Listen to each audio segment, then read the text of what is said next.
एक जीवंत जंगल के हृदय में एक माँ पक्षी अपने दो छोटे बच्चों को उनके आरामदायक घर में सुरक्षित रूप से पाल रही थी।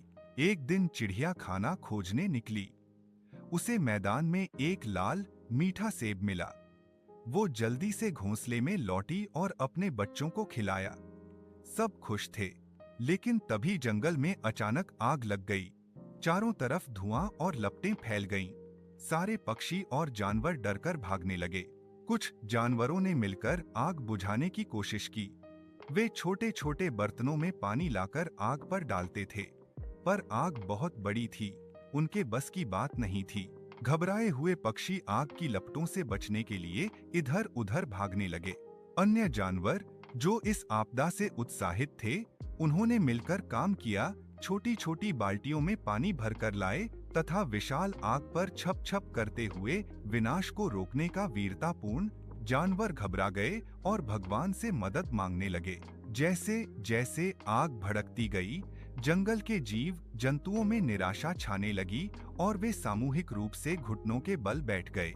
उनकी आंखें भय और आशा से भरी हुई थीं, और वे स्वर्ग से मौन प्रार्थना कर रहे थे। तभी आसमान से तेज बारिश होने लगी। बारिश ने आग बुझा दी। अब जंगल बच गया। खतरा टलने के साथ ही जंगल में खुशियां लौट आईं।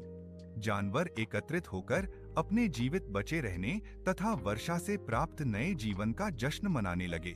भीड़ में एक छोटा सफेद बिल्ली का बच्चा उदास हो गया। उसकी आंखों में आंसू आ गए।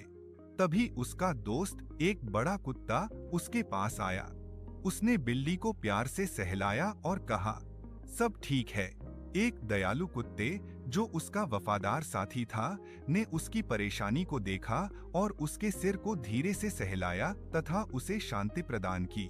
दोनों ने मिलकर लकड़ी का एक छोटा घर बनाया।